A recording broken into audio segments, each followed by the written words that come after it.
process. It just delays it a bit to accommodate the views of those who are against it, which is what they're asking for.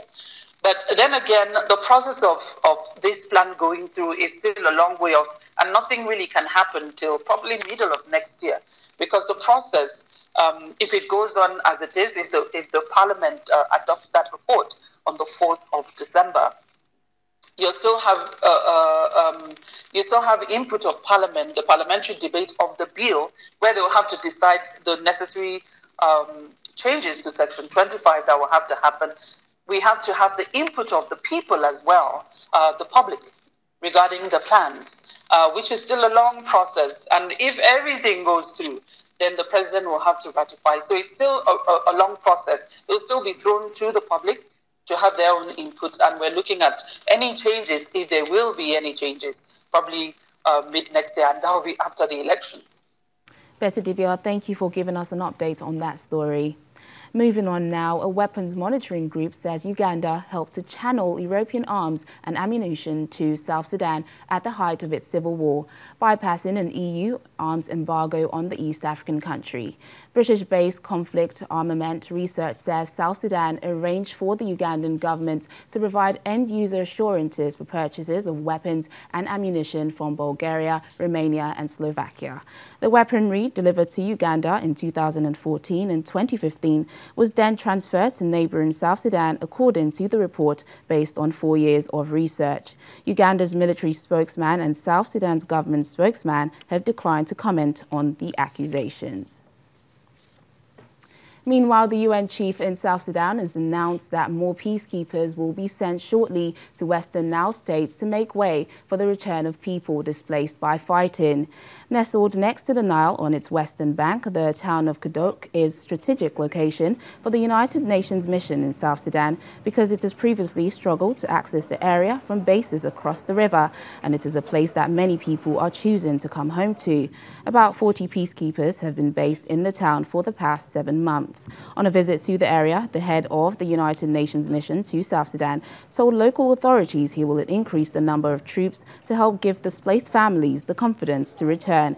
It will also help improve the humanitarian situation in the country. It also means that humanitarian agencies are more likely to come back. And in Kadok here and for Shoda generally, there's a real need for improved health, improved education facilities. The security situation is good, improving, and of course the presence of the UN and especially the forces is a stabilizing thing for the people, because when they see some forces around, it's neutral, so people feel that there's security.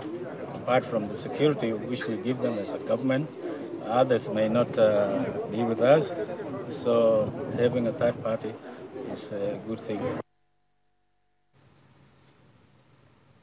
Zimbabwe's government is warning the opposition movement for Democratic Change Party that it will be held responsible for any damage to property at its planned protest march this week. The MDC is calling its supporters to join the demonstration, as this is the first held by the MDC since before the elections in July. Nelson Chamisa says his party did not organize the violent post-election protest on August 1 that claimed the lives of 6 civilians when the army stepped in. President Emerson Mnangagwa's spokesman George Charamba told state media on Monday that the government won't withdraw the MDC's right to protest, but he said the party and its leaders will be held accountable for any damage to what he termed life, limb or property. Kenya's Anti-Corruption Commission says the police helped 2 of their colleagues to escape by firing warning shots at anti-corruption officers who had detained them as part of an investigation into allegations that they had demanded a bribe from a foreigner. The 2 officers, who work for the Directorate of Criminal Investigations, were arrested in the capital, Nairobi, on Wednesday in a sting operation which saw anti-corruption investigators offer them 100,000 Kenyan shillings.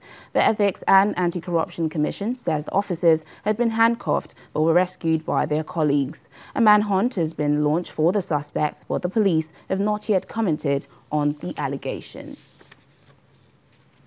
In the absence of law and order that followed the 2011 revolt, the number of unlicensed buildings rocketed in Egypt. Authorities say they want to end unlicensed constructions on farmland and provide homes for the poor. But analysts say many of the government's new developments are too expensive and lack adequate infrastructure. In the home he shared with 11 relatives, Mohammed Abd al-Hamid had no room to start a family. But since he put up a house on a nearby field in 2016, he has paid $4,500 in fines for building on agricultural land. Thus far, I have paid fines up to 80,000 Egyptian pounds, and my case has still not been cleared. There was no alternative. They've collected the value of the land as if the land belonged to them. It is as if they bought it from me and then sold it back to me. Egypt's population of nearly 100 million is growing rapidly, and about 38 million live in unplanned communities. In the turmoil after the 2011 Arab Spring, the number of unlicensed buildings skyrocketed. Now authorities are cracking down on residents who build on farmland but are providing few alternatives for those who need cheap houses. People who build on agricultural land now face up to 5 years in prison and a fine of up to 5 million Egyptian pounds. Before the law was revised in January, the top fine was £50,000 and the prison term wasn't specified.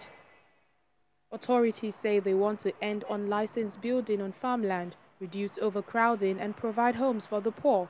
But analysts say many new government housing projects are too expensive and have poor services. As a result, large numbers of new homes are unoccupied, while people still build on farmland in areas where housing demand is high. Definitely, building violations will impact the productivity of agricultural crops. Violations are not just measured on the scale of one municipality, but you measure them in comparison to all municipalities across the country. In an effort to tackle its growing housing needs, Egypt has launched a series of housing projects and is developing 42 new cities, but many are under-occupied. The government does not have a social housing program for low and middle-income families, but only 2.2% of all social housing benefits Egyptians with the lowest incomes. Still to come on the program. Gunfire, threats and curfews slow down Congo's fight against the deadly Ebola disease. Please stay with us.